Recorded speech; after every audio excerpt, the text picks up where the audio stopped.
The distress signal came through the Galactic Union channels at dawn cycle. The message was simple and desperate. The Kalari colony on planet Velos 3 needed help.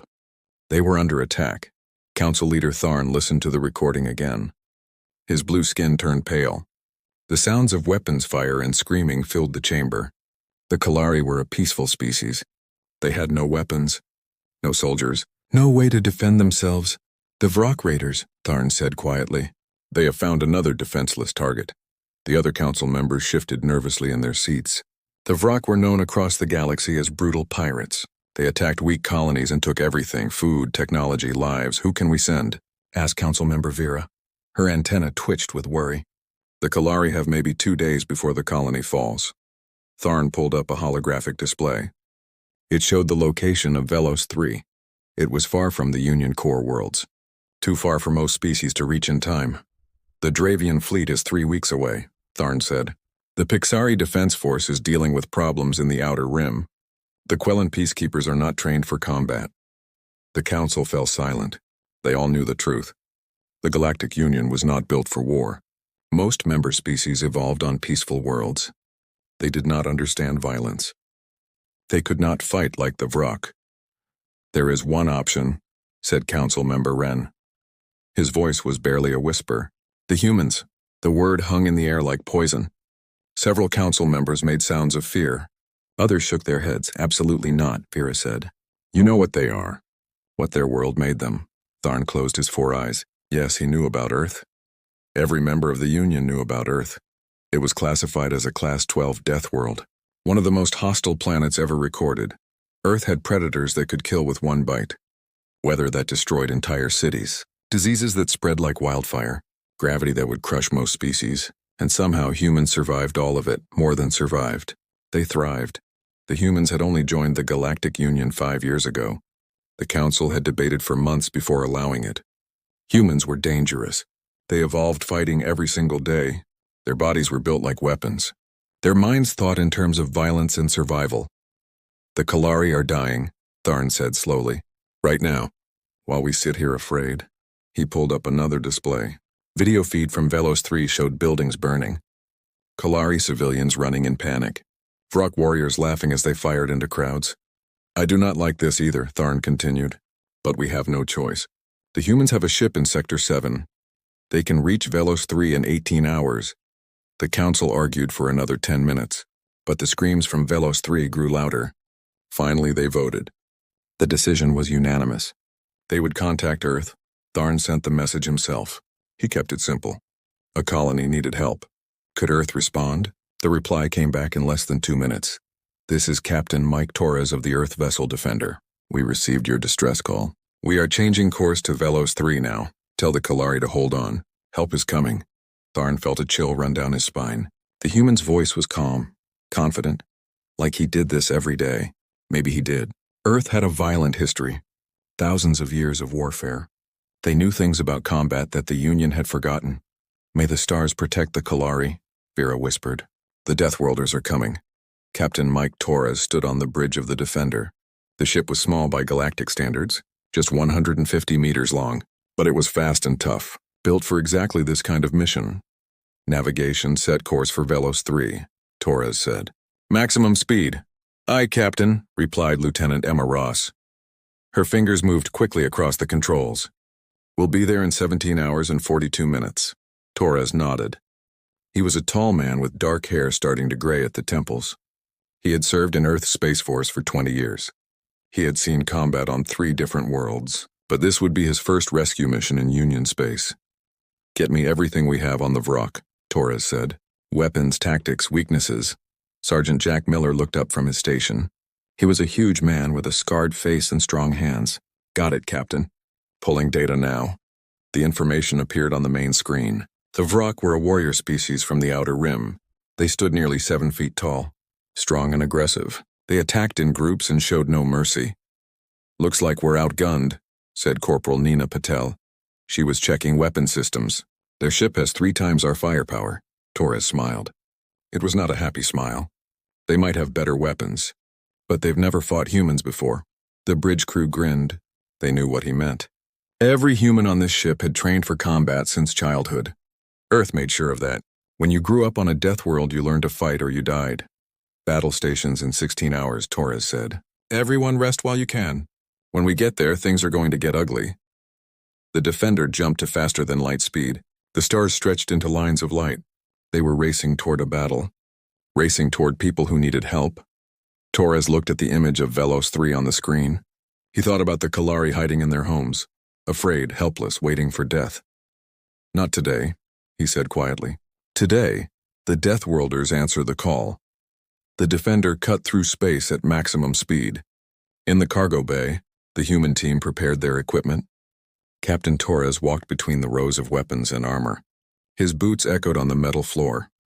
17 hours until we reach Velos 3, Torres announced. That means the Vrak have 17 more hours to hurt innocent people. We need to be ready the moment we arrive. Lieutenant Emma Ross checked her rifle for the third time. She was shorter than Torres, but just as experienced. Her brown hair was tied back tight. Her green eyes were focused and calm. Intel says there's one Vrak warship in orbit, Emma said. Estimated crew of 200. They've been raiding the colony for 3 days now. Sergeant Jack Miller laughed. It was a dark sound. 200 Vrak against 20 humans. Almost seems fair. The other team members smiled. They understood the joke.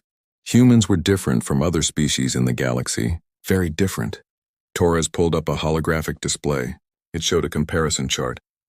Human versus average galactic species. The numbers were shocking. Bone density. Humans were 3 times denser than most aliens. Muscle strength. Humans could lift twice their body weight easily. Pain tolerance. Humans could function with injuries that would kill other species instantly. Remember your training, Torres said. The galaxy thinks we're monsters. They call Earth a death world because 90% of species would die there in days. They're terrified of us. Corporal Nina Patel looked up from her equipment. She was young but had already seen action on Mars during the colony riots. Why did the Union even call us? I thought they wanted nothing to do with humans. They're desperate, Emma answered. The Kalari are pacifists. They can't fight. The Union has no real military. They build their society on peace and cooperation, Jack snorted. Peace only works when everyone agrees to it. The Vrak don't care about peace, Torres nodded slowly. This was the hard truth about the galaxy. Most species evolved on calm worlds, planets with few predators, stable weather, plenty of food. They never learned to fight because they never had to. Earth was different. Earth had lions and bears and sharks. Earthquakes and hurricanes and droughts. Diseases that wiped out millions. Humans spent thousands of years just trying to survive, and when they finally conquered their planet, they started fighting each other. Wars. Endless wars. The Union had access to human history files. They read about World War I, World War II, the countless smaller conflicts. They saw the weapons humans created, nuclear bombs, chemical agents, weapons designed for one purpose, killing other humans efficiently. It terrified them. Captain called out Private David Chen from the communications station. We're receiving updated reports from Velos 3. The situation is getting worse. Torres walked over. The screen showed video feed from the colony. Buildings were collapsed. Fires burned everywhere. Bodies lay in the streets. The Kalari are hiding in underground shelters, David continued. But the Vrak are hunting them. They're breaking through the blast doors one by one. Emma's jaw tightened. How many Kalari left? Maybe 5,000. Down from 8,000 when the attack started. The bridge went quiet. 3,000 dead in 3 days. The Vrak were not just raiding. They were destroying. How much longer? Torres asked. 16 hours and 12 minutes, Emma replied. Torres turned to face his team. 20 humans stood before him. They wore black combat armor. They carried rifles and pistols and knives. Each one had trained for years. Each one had seen violence. I know what you're thinking, Torres said. We're just 20 people. The Vrak have 200 warriors. Their ship is bigger. Their weapons are stronger. The odds are against us. He paused and looked each team member in the eyes.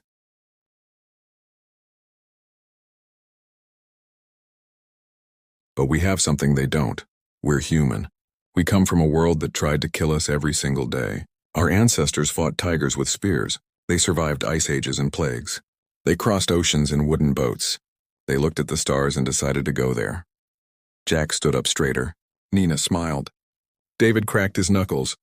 We're Deathworlders, Torres continued. That's what they call us. They mean it as an insult, but we wear it as a badge of honor. Because being from a death world made us strong. It made us survivors. It made us fighters. Emma loaded a fresh magazine into her rifle. The sound was sharp and final. The Vrak think they're the scariest thing in this sector, Torres said. They've spent years bullying peaceful species, taking what they want, killing whoever they want. Well, they're about to learn something new. He pulled on his helmet. The visor gleamed in the cargo bay lights. They're about to learn what happens when you pick a fight with Earth. The team cheered. It was not loud or wild. It was controlled, focused. The sound of professionals ready to work. Torres checked the countdown timer. 16 hours until contact. 16 hours until the Vrak met their first humans in combat. He thought about the Kalari hiding underground. He thought about families holding each other. Children crying. Parents trying to stay brave. Hang on, he whispered. We're coming. The defender raced through the darkness of space. Inside, 20 humans prepared for war. They cleaned weapons. They checked armor. They ran through tactics and scenarios. They did not talk about fear. Humans felt fear like any species, but they learned long ago how to use it, how to turn it into fuel, how to fight even when terrified. That was the human advantage. Not strength or speed or weapons. It was the ability to be afraid and keep moving forward anyway. Emma sat down next to Torres in the ship's small mess hall. They drank coffee together. It was a human drink that most aliens found poisonous. You think we can do this? Emma asked quietly. Torres sipped his coffee. We faced worse odds. Remember the raid on Titan? 15 humans against 60 pirates. Yeah, I remember. Emma smiled. We won that one. We'll win this one too. Torres put down his cup. Because losing isn't an option. Those people need us. The galaxy is watching too, Emma added. This is our chance to show them who we really are. Torres nodded. The Union saw humans as dangerous monsters. Maybe this mission would change that. Maybe they would see humans could be heroes too. Or maybe not. Torres did not care about the Union's opinion. He cared about saving lives. Get some rest, he told Emma, or we're going to need everything we have. 15 hours until Velos 3. The clock kept counting down. The defender dropped out of her, faster than light speed at the edge of the Velos 3 system. Alarms immediately started blaring on the bridge. Contact, Emma called out. One Vrak warship in orbit around the planet. They've spotted us. Captain Torres stood at the center of the bridge. His armor was sealed. His weapon was loaded. Put them on screen. The main display showed the Vrak vessel. It was massive, nearly 500 meters long, dark red metal covered in weapon ports. It looked like something built for one purpose, destruction. Incoming transmission, David said. Let's hear it. The screen changed. A Vrak warrior appeared. He was tall and muscular with gray skin and sharp teeth. His eyes were yellow and cold. When he spoke, his voice was deep and mocking. Unknown vessel. This system is under Vrak control. Turn back now or be destroyed, Torres stepped forward. This is Captain Mike Torres of Earth. The Kalari colony requested assistance. We're here to provide it. The Vrak warrior laughed. It was an ugly sound. Earth? I have never heard of this world. You have one small ship. We have a warship with 200 warriors. Leave now, fool, or die. Negative, Torres replied calmly. You're going to withdraw from this system. Release the Kalari. Leave peacefully. The Vrak's laughter grew louder. You dare threaten us? We are Vrak. We have conquered 12 worlds. We fear nothing. Torres's expression did not change. Then you've never met a human. He cut the transmission. All hands, battle stations, Torres ordered. Emma, take us in. Full speed. The Defender's engines roared to life. The small ship accelerated toward the massive Vrak warship. They're charging weapons, David reported. Multiple missile locks. Evasive pattern delta, Emma said, her hands moving across the controls. Hang on, the Vrak warship opened fire. Dozens of energy bolts and missiles streaked through space. The Defender twisted and dove. Emma's piloting was perfect. Most of the shots missed, but not all. 3 missiles impacted the shields. The ship shook violently. Lights flickered. Shields at 60%, Jack called out. Hull integrity holding. Torres gripped his command chair. Return fire. Target their weapon arrays. The Defender's guns opened up. Human weapons were different from galactic standard. They used solid projectiles instead of energy. railguns that fired metal slugs at incredible speeds. The round slammed into the Vrak warship. Armor plating cracked. One weapon port exploded in flames. Direct hit, Nina reported. But their shields are regenerating fast. Torres made a quick decision. We can't win a straight fight. Emma, bring us alongside their docking bay. Sir? Emma looked confused. We're boarding them, Torres said simply. The bridge went silent for a moment. Then Jack started laughing. Now that's a human plan. The defender shot forward. The Vrak warship fired again. More impacts, more damage. Shields dropped to 30%. Almost there, Emma said through gritted teeth. The defender slammed into the side of the Vrak ship. Magnetic clamps engaged. The two vessels locked together. Boarding team, move out, Torres ordered. Emma, you have the bridge. If this goes bad, get back to Union space. Not a chance, Captain, Emma replied. We all come home. Torres smiled behind his helmet. That was the human way. Never leave anyone behind. The airlock cycled open. Torres led the team into the Vrak ship's corridor. It was dark and smelled of oil and metal. Emergency lights flashed red. Spread out, Torres commanded. Teams of 4. Jack, take the left corridor. Nina, go right. I'm heading to the bridge. The team split up. Torres moved forward with 3 soldiers. Their boots were silent on the metal floor. Their weapons were raised and ready, then they heard it. The sound of running feet. Lots of them. Vrak warriors poured into the corridor ahead. There were at least 30 of them. They were huge. Each one stood over 7 feet tall. They carried massive rifles and wore thick armor. They roared and charged. Contact front, Torres said calmly. Engage. The humans opened fire. Human weapons made a distinctive sound. Not the hum of energy weapons, but the crack of gunpowder and metal. Ancient technology perfected over centuries. The bullets tore through Vrak armor like paper. 3 warriors fell in the first second. 5 more in the second. But the Vrak kept coming. They fired back. Energy bolts filled the corridor. Private Mark Davis took a hit to the shoulder. The energy burned through his armor. He grunted in pain but kept firing. Blood ran down his arm. Any other species would have collapsed.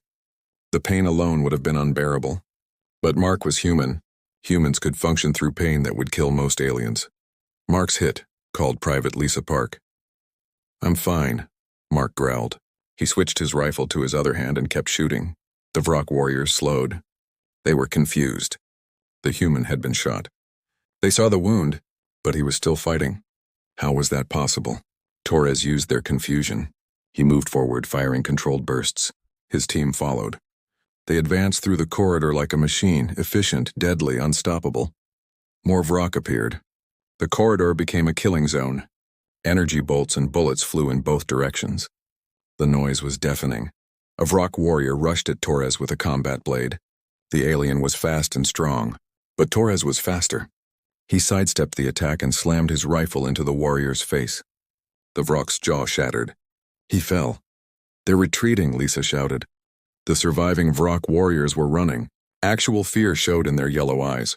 They had never encountered anything like this. They fought countless species across the galaxy. Most aliens panicked under fire. They broke formation. They ran away. But humans did the opposite. Humans got more focused. More dangerous. Don't let them regroup, Torres ordered. Push forward. The human team advanced. They moved through corridor after corridor. Every Vrak warrior they encountered either died or fled. In another section of the ship, Jack's team was causing chaos. Jack himself was covered in blood. Some of it was his. Most was not. He fought with savage efficiency. A Vrak warrior shot him in the leg. Jack fell to one knee. The warrior laughed and moved in for the kill. Jack grabbed the alien's leg and pulled. The Vrak crashed to the ground. Before he could react, Jack was on top of him. Human fists pounded into alien flesh. Again and again. Sergeant, we need to keep moving, one of his team said. Jack stood up. He was limping badly. I can walk.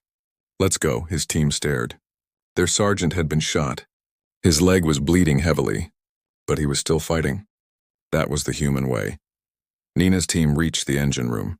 20 Vrak engineers tried to stop them. It was over in 90 seconds. The humans fought with a ferocity that shocked the aliens. One Vrak engineer survived. He cowered in the corner, staring at Nina. Please, he begged. Mercy.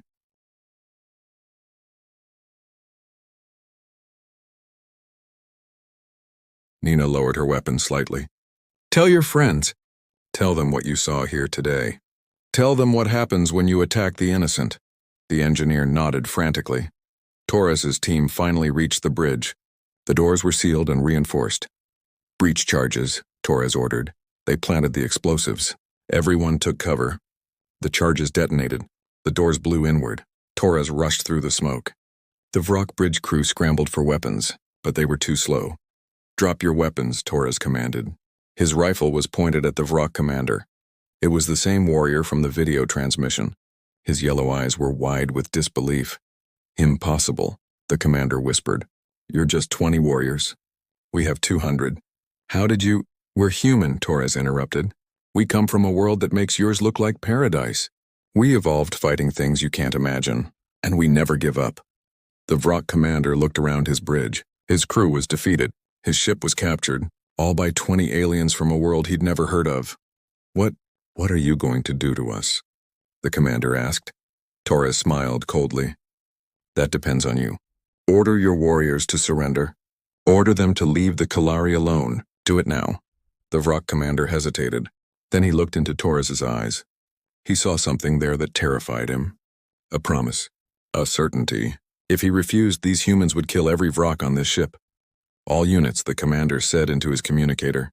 "Cease fire. Stand down. We surrender."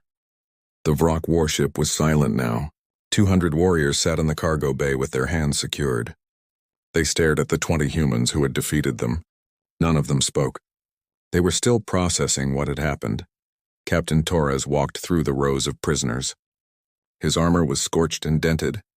Blood stained his uniform. But he stood tall and strong. "Your commander has agreed to leave this system," Torres announced. "You will never return to Velos 3. You will spread the word to other raiders.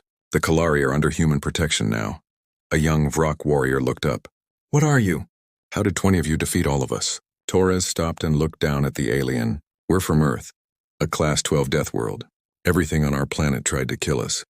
The weather, the animals, the diseases, even other humans. We survived by becoming the toughest species we could be." He paused and looked at all the prisoners. "You Vrock are warriors. You're strong and aggressive, but you fight weak targets. You bully pacifists. You've never faced a real challenge." Torres's voice was hard. "Today you learned what happens when you pick a fight with predators from a real death world." The Vrock said nothing. What could they say? Lieutenant Emma's voice came through Torres's communicator. "Captain, the Defender is secured. Ready to move to the surface. Copy that. Jack, Nina, you're with me. We're going planetside. The rest of you secure this ship and tend to the wounded." Torres headed to the shuttle bay. Sergeant Jack limped beside him. His leg was bandaged, but he refused to stay behind. Corporal Nina checked her medical supplies. "How bad are the casualties?" Torres asked. 4 wounded, Nina reported. Mark took a bad hit to the shoulder. Jack's leg is torn up. 2 others have minor burns, but everyone's alive and functional. Torres nodded. By galactic standards, humans could survive incredible damage. Mark had been shot through the shoulder and kept fighting. Jack's leg was half destroyed and he was still walking. Any other species would need weeks in medical care. Humans would be back to full duty in days. The shuttle dropped through Velos 3's atmosphere. Below them, the Kalari colony was burning. Smoke rose from hundreds of buildings. The streets were empty except for debris and bodies. "Land near the main shelter," Torres ordered. "That's where most survivors are hiding." The shuttle touched down in the colony's central square. The doors opened and the human team stepped out. The destruction was worse up close. Buildings were collapsed. Vehicles were overturned and burning. Scorch marks covered everything. The smell of smoke and death filled the air. "This way," Nina said, checking her scanner. "I'm reading life signs underground. About 200 meters east."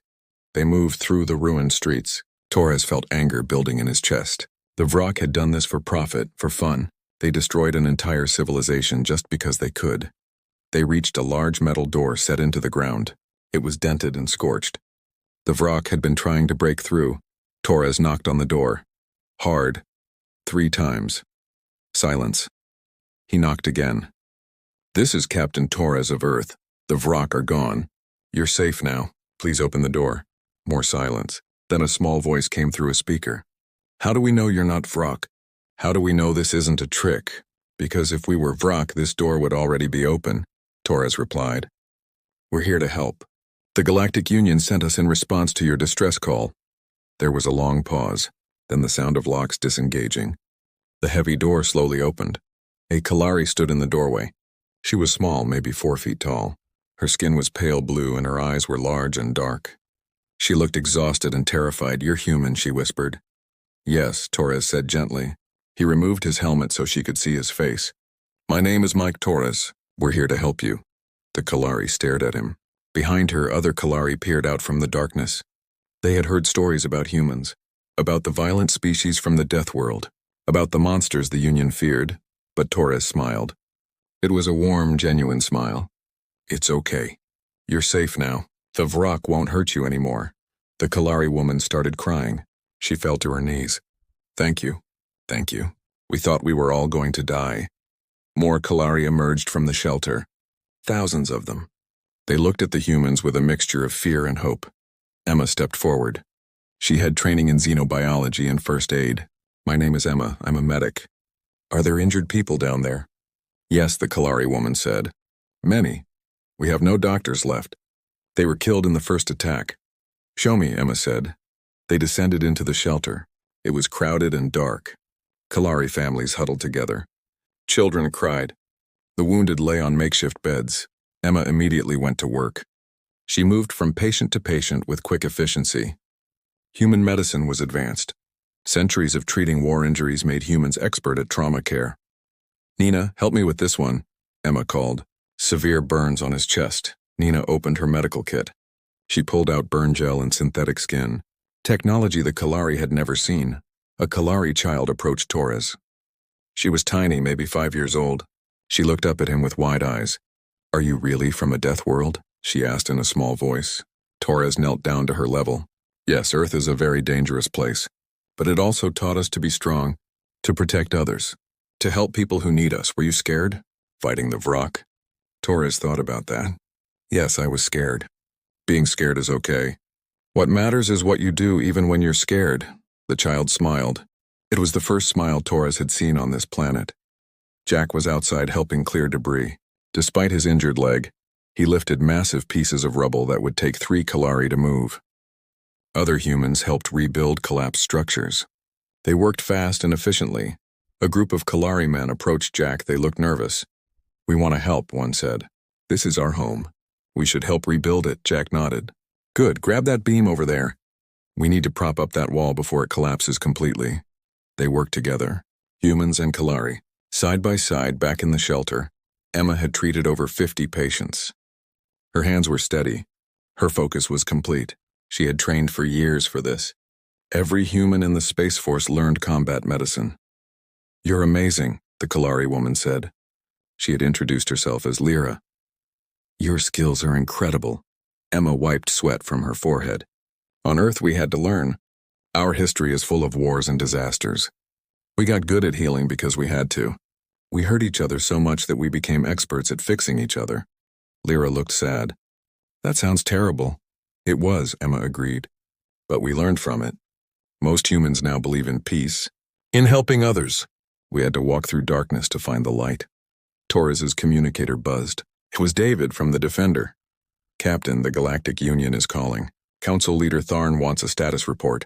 "Patch him through." Tharn's face appeared on Torres's wrist display. The alien leader looked shocked. "Captain Torres, we received reports that you captured the Vrak warship with only 20 personnel. Is this accurate?" "Yes, sir," Torres replied. "The Vrak have surrendered. We're currently on the surface helping the Kalari survivors." Tharn was silent for a long moment. "How many casualties did you take?" 4 wounded. None killed. All personnel are still combat effective." 4 wounded, Tharn repeated slowly. "You fought 200 Vrak warriors and only took 4 injuries. And those 4 are still working." "That's correct." Tharn's expression was unreadable. "The galaxy has underestimated your species, Captain Torres. We called you monsters. We feared you. But perhaps we were wrong." "Permission to speak freely?" Torres asked. "Granted. Humans can be monsters. Our history proves that. We're capable of terrible violence. But we're also capable of great compassion. We choose every day what kind of species we want to be." Torres looked around at the Kalari survivors. "Today we chose to help. Tomorrow we'll choose the same. And the day after that."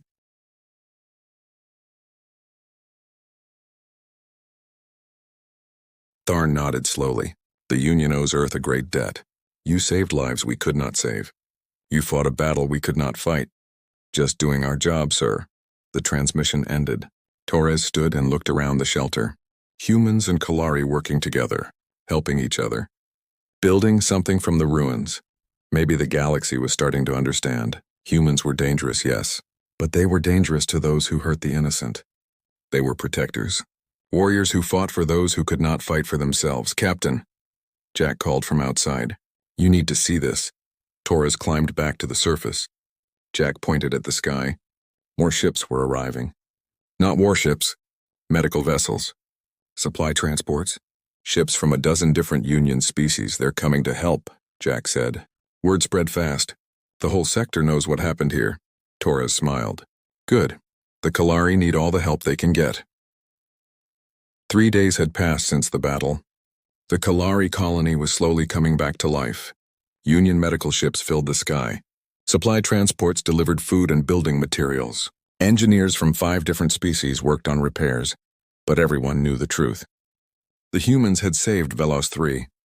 Captain Torres stood in the rebuilt central square. Around him, Kalari children played. Their laughter was a beautiful sound. Just days ago, this place had been filled with death and fear. Now there was hope. Lyra approached him. The Kalari woman who had first opened the shelter door. She carried a small wooden box. Captain Torres, she said, the Council of Elders asked me to give you this. It's our highest honor. The Star of Velos. It has only been given 3 times in our history. Torres opened the box. Inside was a crystal star that glowed with soft blue light. I can't accept this, Torres said gently. We were just doing our duty. Please, Lyra insisted. You need to understand what you did. For generations, we Kalari have been victims. We're not strong. We're not fighters. When the Vrak came, we thought it was over. We thought our species would die on this planet. She looked up at Torres with tears in her eyes. Then you came. 20 humans who refused to let us die. You fought an army for us. You bled for us. You gave us back our future. She pressed the box into his hands. This isn't just a medal. It's a promise. The Kalari will never forget what Earth did for us. Torres accepted the gift. Thank you. This means more than you know. Lieutenant Emma walked over. She had barely slept in 3 days. She spent every moment treating the wounded and training Kalari volunteers in basic medicine. Captain, the Union Council is requesting a meeting. They want to speak with you formally. Torres nodded. Tell them I'll be there in 1 hour. He looked around the square one last time. Sergeant Jack was teaching a group of young Kalari how to lift heavy objects safely. Corporal Nina was helping rebuild a school. Private Mark, his shoulder still bandaged, was playing a human game called soccer with Kalari children. This was what it meant to be human. Not just the fighting, not just the violence, but the compassion, the willingness to help, the refusal to stand by while others suffered. 1 hour later, Torres stood before the Galactic Union Council. The chamber was massive. Hundreds of species watched from tiered seats. Council leader Tharn sat at the center. Captain Mike Torres of Earth, Tharn said formally, you stand before the Galactic Union Council. We have asked you here to discuss the events at Velos 3. Torres stood at attention. His uniform was clean now. His medals gleamed on his chest. 3 days ago you received a distress call, Tharn continued. A call that reached you faster than any Union vessel. You responded immediately. You engaged a Vrak warship with only 1 small ship and 20 personnel. You defeated 200 warriors. You captured their vessel. And then you helped rebuild what was destroyed. Tharn paused and looked around the chamber. The Council has spent many hours discussing these events. Some members were afraid. They said this proves humans are too dangerous, too violent. They wanted to restrict Earth's activities in Union space. Torres felt his jaw tighten, but he said nothing. He just listened. But other members disagreed, Tharn went on. They pointed out that humans did not attack anyone unprovoked. You only fought to protect the innocent. After your victory, you showed mercy to your enemies. You helped the survivors. You rebuilt homes. You played with children. Council member Vera stood up. She was the one who had been most afraid of humans at the first meeting. I was wrong about your species, she said quietly. I thought you were monsters. I thought giving Deathworlders access to the galaxy was a mistake. But I see now that I confused ability with intent. Yes, humans are capable of great violence, but you choose when to use that ability. You choose to protect rather than conquer. Other council members nodded. Some spoke words of agreement in their own languages. Tharn stood. Captain Torres, the Galactic Union formally thanks Earth for your service to the Kalari people. Furthermore, we extend an offer. We would like Earth to become a protector species. When member colonies face threats they cannot handle, we request permission to call upon human assistance. Torres thought carefully before responding. The people of Earth would be honored. But I need to be clear about something. Humans don't want to be the Union's army. We don't want to fight your wars or conquer your enemies. Then what do you want? Tharn asked. We want to help, Torres said simply. When someone sends a distress call, we want to answer. When innocents are threatened, we want to stand between them and danger. We want to use our strength for good. That's all. The chamber was silent. Then slowly one council member began to applaud. Then another. Then another. Soon the entire chamber was filled with the sound of hundreds of species showing their approval. Tharn smiled. Then it is decided. Earth is officially designated as a protector species. When help is needed, we will call on the Deathworlders. Back on the Defender, the human team prepared to depart. They had spent 3 days helping the Kalari. Now it was time to go home. Torres stood on the bridge with Emma. Through the viewport, they could see Velos 3 below. Lights were coming back on across the colony. Life was returning. We did good work here, Emma said. We did, Torres agreed. But there are other colonies out there. Other people who might need help. As if on cue, David called out from communications. Captain, we're receiving multiple messages. Colonies from across the sector are requesting human presence. They want protection. They want to meet us, Jack laughed. Looks like we're going to be busy, Torres smiled. Good. That's what we're here for. Nina pulled up a star chart. It showed dozens of systems, hundreds of colonies, billions of beings living their lives across the galaxy. The Union has been operating on peace and cooperation for thousands of years, Nina said. It works most of the time, but when it doesn't, they had no one to call. Until now? Until the Deathworlders joined, Mark added. Torres thought about Earth, his home planet. The world that almost killed humanity 1,000 times. The world that made them strong and tough and resilient. For centuries, humans wondered if they were alone in the universe. They dreamed of meeting aliens, of joining a galactic community. Now they had. And they found that community needed them, not because humans were smarter or more advanced, but because humans understood struggle. They understood fighting for survival. They understood protecting the weak. Set course for home, Torres ordered. We need to report to Earth Command. Let them know what happened here. Aye, Captain, Emma said. Course laid in. The Defender's engines powered up. But before they could jump to faster than light speed, another message came through. Captain, David said urgently. New distress call. Colony in the Petra system. Under attack by pirates. They're requesting immediate assistance.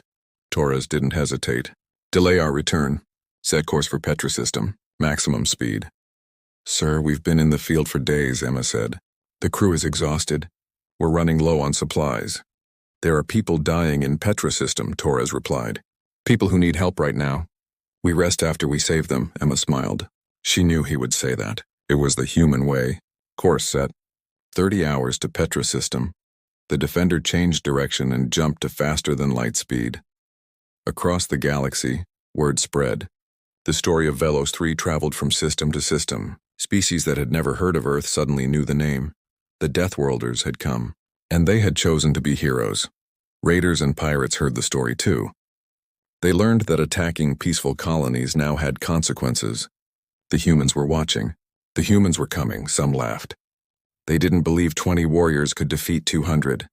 It had to be an exaggeration. Those who laughed would learn the truth soon enough. On Earth, billions of humans received the news. Their species had saved an alien colony. They had shown the galaxy that Deathworlders could be protectors. Parents told their children. Teachers told their students. The message was clear. Strength without compassion is cruelty. But strength with compassion can change the galaxy. Young people across Earth enlisted in the Space Force. They wanted to be part of something larger. They wanted to help. They wanted to show the galaxy what humanity could be. More ships were built. More teams were trained. Earth prepared to answer the call whenever it came, because that was what humans did. They had spent thousands of years fighting each other, learning war, perfecting violence.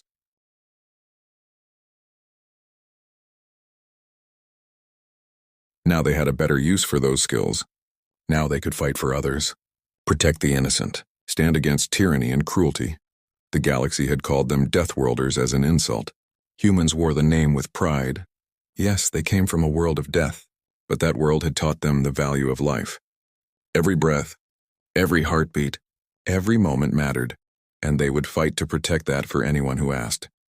Captain Torres sat in his quarters on the Defender. He looked at the Star of Velos in his hands. The crystal glowed softly in the dim light. His communicator buzzed. It was a message from Earth Command. Captain Torres, your actions at Velos 3 have been noted. The Council has approved expansion of the protection program. 50 more ships are being prepared. 500 more personnel are being trained. Earth is committed to this mission. Torres smiled. 50 ships, 500 soldiers, all dedicated to helping others. He thought about Lyra and the Kalari children. He thought about the Vrak prisoners who had learned that bullying the weak has consequences. He thought about the galaxy slowly learning that humans were more than just warriors. Sir? Emma's voice came through the intercom. We're approaching Petra system. Sensors are picking up weapons fire. Torres stood up. He put on his armor. He checked his weapon. He prepared for battle once again. All hands to battle stations, he ordered. Let's show them what Deathworlders do best. The Defender dropped out of faster-than-light speed. Ahead of them, another colony burned. Another group of pirates thought they could attack the defenseless. They were about to learn they were wrong. Captain Mike Torres smiled. It was not a kind smile. It was the smile of a predator. A smile that promised justice for the innocent and punishment for the wicked. They sent an SOS for help, Torres said quietly, and the Deathworlders answered the call. The Defender charged into battle. The end.